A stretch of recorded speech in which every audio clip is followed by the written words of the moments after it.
Patindi na po ng patindi ang pagiging desperado ng mga DDS, mga kababayan. Sunod-sunod na po sila yung mga influencers nila na nagpaparinig at naghihikayat sa mga kakamping na samahan sila. Tignan niyo po itong post ng isang user na ito na nagngangalang Sas Rogando Sasot. Sabi dyan, kumakalat po ito sa FB, ang simbolo daw po ng pagkakaisa sa Indonesia para sa kanilang system reset or government reset, whatever. Mababasa niyo naman po dyan yung sinasabi niya. Ang sinasabi dyan, yung simbolo or yung kulay ng system reset sa Indonesia ay green at pink daw po, no? So, in my opinion, ay nagpaparinig po ang post na ito. Kung ito ay pinost ni Sasot, yan po ay nagpaparinig na gustong magsama ng mga DDS ang kakamping at ang mga DDS, pink at green daw po.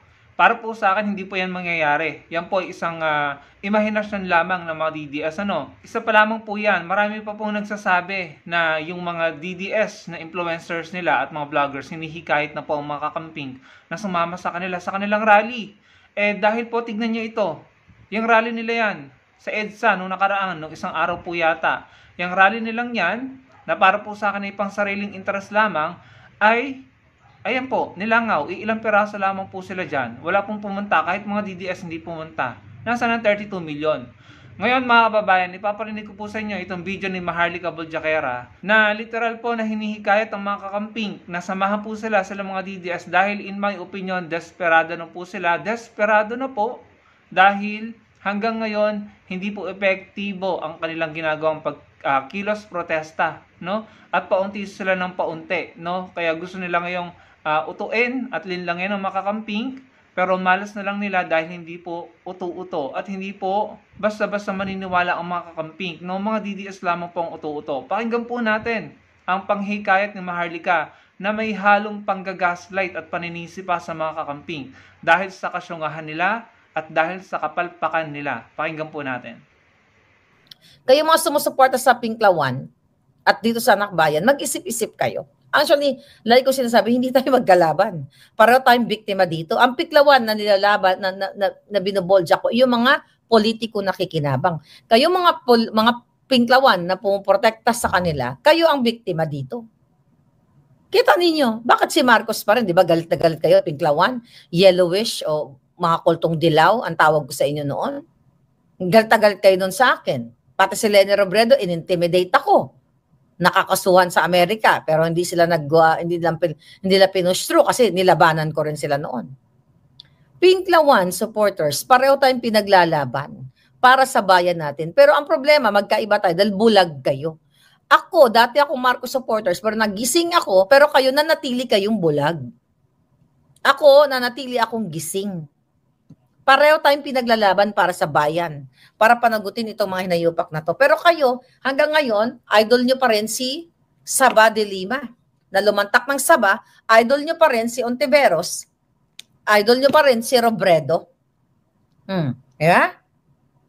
Kung lumabas kayo ng bahay, magsama-sama kayo, whether pula, ang pula, malabo yan, dahil sarado utak niyan. Mga dilawan, o green, or Pilipino, lumabas kayo sa bahay nyo, panagutin nyo si Bangag, tapos na sana problema nyo. But ayaw nyong gawin. Okay? Ayaw nyong gawin kasi sinasabi ninyo, ay kasi si Sara ang successor. So you are not for your country. You are tanga. Sigurado ba kayo na kapag nagkaroon ng kaguluhan or pagpapalit ng natrili kaguluhan ng peaceful protest, si Sara ba? Baka ayaw nga umupo ni Sara Duterte. Sigurado ba kayo na gano'n ang mangyayari? So, ibig sabihin, wala kayong pakialam sa bayan nyo. Dapat kayo'y lumabas. Pinklawan, sarado utak nyo, kaya pare-pareho kayong lulubog dyan, pulahan, dilawan, greenan, putian. Lahat kayo ng mga ordinaryong tao, whether you are from middle class o medyo a little bit richy, pareho kayong mahirapan sa baha. Wala kayong patriotism at all. Ayun mga kababayan, narinig po natin, no? So, yung ginawa ni Maharlika na panghihikayat sa mga kakamping, sabay may paninisi at panggagaslight na pinagmukha pang masama at mali ang mga kakamping, malamang sa malamang pagtatawanan ka ng mga kakamping or lalong magagalit sa'yo sa mga DDS at sa mga poonyo ang mga kakamping. Gaya po ng sinabi ko mga kababayan, bilang kakamping, mas mamatamisin ko pang makita na magkaisa ang mga Pilipino, loyalist and kakamping, dahil pare-pareho po tayong may common ground. Meron man po tayong pagkakaiba pagdating sa ibang aspeto ng ating bansa or pagdating sa usaping politika, mas marami po yung common ground natin na pwede po tayong magkasundo sa iba't ibang issue. Isa na nga po dyan yung pinakamatindi, yung sa West Philippine Sea at yung paglaban sa korupsyon. Ang ginagawa nito nila Maharlika na panghihikayat, sabay paninisi at panggagaslight sa mga kakamping na pinagmumukha pa kaming masama at kami pa yung TANGA dahil nasusukol na sila at kokounti na sila at desperado moves na sila dahil wala na po silang epekto. Hindi na po effective yung ginagawa nila. Kaya ngayon, hihikayatin mo kami, sabay kami pa yung tatawagin mong TANGA, but in reality, sino ngayon ang TANGA? Hindi ba kayo? Dahil kayo yung sunod-sunod na karma ang tinatamasa, mga poon nyo yung nakukulong, at kayo yung minamalas at wala nang naniniwala sa inyo. Tingnan mo nga tong rally nyo, ilang piraso lang kayo. Tapos, manghihikayat ka, sabay kami pa yung pagmumukain mong masama, palalabasin mong masama. In reality, ginagawa nyo yan dahil wala nang naniniwala sa inyo, kokounti na lang kayo, hindi na effective ang mga propaganda nyo. Wala nang naniniwala sa inyo, kaya kailangan nyo ng manise at kailangan nyo ng manghikayat. Pero alam naman namin pare-pareho kaming mga kakamping at mga loyalist na pang sariling interes ang habol nyo. Gusto nyo lang iligtas ang mga poon nyo, kaya gusto nyo kayo yung mamayagpag. Kaya kayo nagrarally hindi para labanan ang korupsyon. Nagrarally kayo para pagmukaing masama si PBBM at ang kanyang administrasyon at para iangat at i-promote ang mga poon nyo. Yun ang totoo. Kayo na mismo nagsasabi sa mga live nyo, sa mga content nyo na gustong-gusto nyo nang patalsikin si PBBM. 3 taon na lang, ayaw nyo pang patapusin sa kanyang termino. Mga kababayan, yan po ang ginagawang panggugulo. In my opinion, panggugulo po ang ginagawa nito ni Maharlika Boljaquera. Malakas ang loob niyan kasi wala siya dito sa Pilipinas eh. Kaya kahit sandamakmak na yung kaso na isa ng palaban sa kanya, mahirap pong i-push dahil nasa soberanya siya ng Amerika. Kaya nahihirapan po yung mga taong inagrabyado ng taong ito. Yung mga taong siniraan niya sa social media na nagsampa ng kaso laban sa kanya, ay nahihirapan dahil yung soberanya ng Amerika ang nakakasakop kay Maharlika Boljaquera. Kaya malakas po ang loob niya na sabihin ng mga sinasabi niya, malakas ang loob niya na manira, manginsulto, mambaboy at mambastos dahil nasa ibang bansa siya. Pero good luck sa'yo, Maharlika, kung makabalik ka pa sa Pilipinas. Dahil for sure, pagdating mo sa NAIA, baka malamang sa malamang maaresto ka dahil sa mga pinagsasabi mo noon. Sasabihin mo, inuinsulto mo kami, bakit sinusuportahan pa rin namin si Senator Risa Hontiveros, si Congressman De Lima, si Mayor Leni Robredo. Bakit? May mga kaso ba na isinampa laban sa kanila? Sila ba mga nakakulong? Ginipit niya lang naman si dating Senator De Lima noong panahon ni Duterte. Pinakulong nyo sa mga gawa-gawang kaso. Kaya napatunayan ni dating Senator De Lima na inosente siya. Nakalaya siya eventually. Tapos sasabihin niya bakit namin sinusuportahan si Congressman De Lima, si Senator Hontiveros at si Mayor Leni Robredo? Simple lang ang sagot dyan. Dahil hindi sila kagaya ng mga poon nyo na ngayon ay mga nakukulong na dahil sandamakmak ang kaso at katiwalian at mga maling ginawa nung panahon ninyo.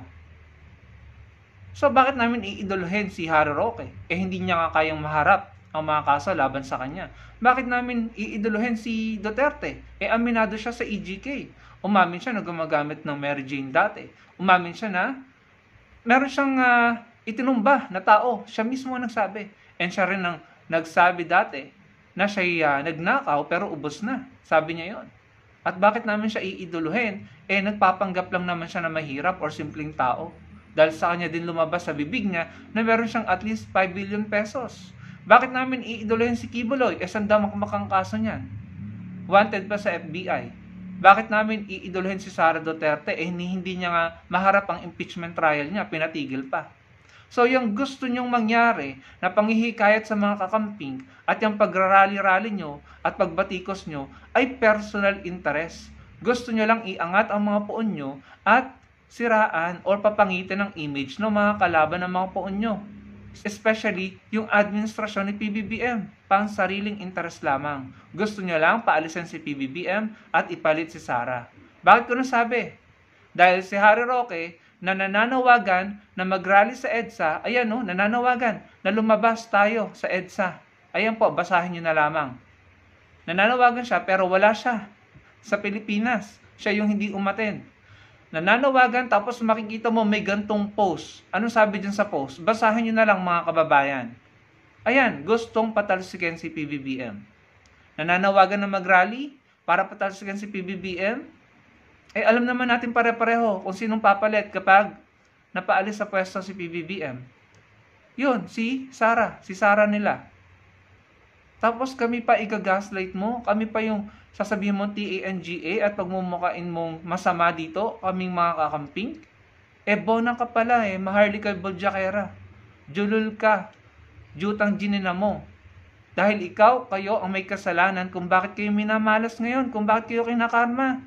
From 2015 or 2016 up to now, yung kabalanghian nyo, kabastusan nyo, kababuyan nyo, at kayabangan nyo at kahambugan nyo, napiling nyo kayong may-ari ng Pilipinas, napiling nyo kayong may kapangyarihan at makapangyarihan forever.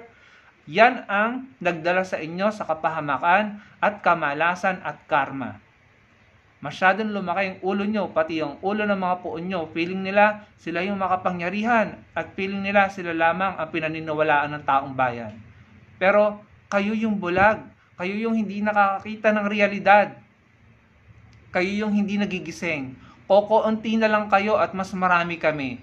At kahit kakamping at loyalist, mas willing kaming magsama-sama para lamang hindi na ulit mababoy, mabalahura, at maging parang isang circus na naman ang Pilipinas at ang gobyerno ng Pilipinas kapag kayong mga DDS ang namuno.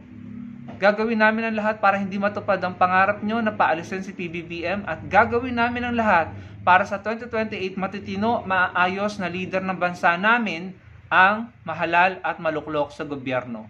Yes, bansa namin ito. Bansa lang namin ito. Hindi na kayo kasama dito. Hindi na kayo kabilang.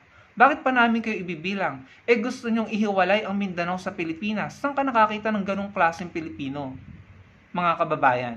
Bakit pa namin kayo ibibilang na mga Pilipino dito sa Pilipinas? Gusto nyo gawing probinsya ng China ang Pilipinas.